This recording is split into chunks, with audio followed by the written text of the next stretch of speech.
Hey guys, quick market recap for Monday, September 8th. Markets are just going sideways. You look at the SPY here. We traded inside the highs and the lows of the prior trading day, just going sideways. QQQ, same thing.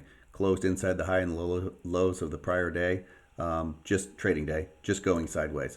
The S&P 500 markets in general probably just going sideways, certainly through next week into the Fed meeting. Maybe longer, we'll see, but the Fed meeting could trigger it up or down, who knows.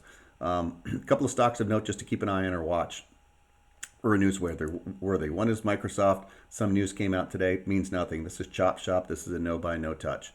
Google, if you're interested in that or you bought that, this is still fine. You can continue to hold. Pulling back on lighter volume, this is good.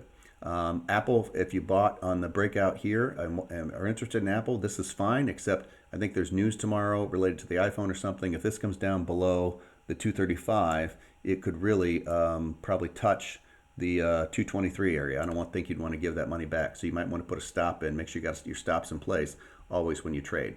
Speaking of stocks going lower, NVDA. NVIDIA has a projected price target of, believe it or not, 144. So, excuse me, big move in store for NVIDIA probably, at least down to the 158 here that I have marked, probably lower. And you say, well, that sounds horrific. Well, look, that's why I'm panning out here. It's not horrific. Look at this. On this, we've had this massive run. If this stock comes back down to the trying to find 144 in my cursor here, the 140 down the 145 area, it's nothing compared to the run we've had. So bullish NVIDIA. NVIDIA's fine, but for now it's going lower.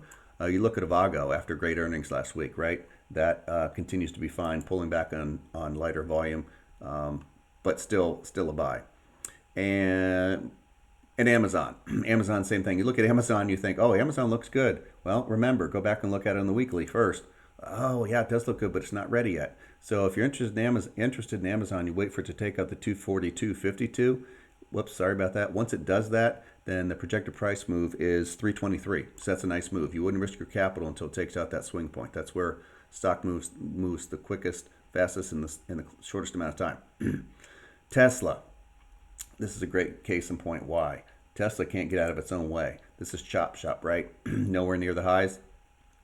Why can't it move? There's not enough volume. I preach volume. I learned volume from a guy that's way smarter than me. 189 was the volume candle here. Look at this. We try to get up and break out of that range with only 65 million. Can't do it.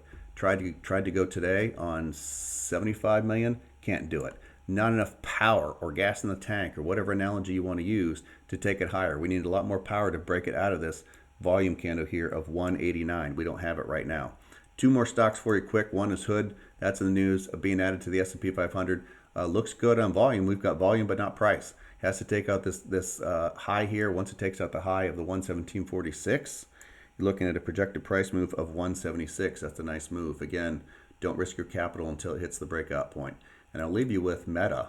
Meta looks like it's coiling up, ready to go. Again, pull back on the weekly to kind of take a big look.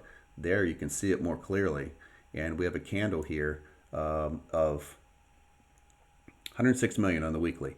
So we take out the swing point with 106 million on the weekly, leaves you a projected price move of 1,038. So more than $1,000 is the projected price move once this breaks. What is that? 750, 850. 950. You're looking at $200, $250 plus move. That's a big move. So be patient. Wait for your stock to break out. Hope that helps, and wish you a good evening.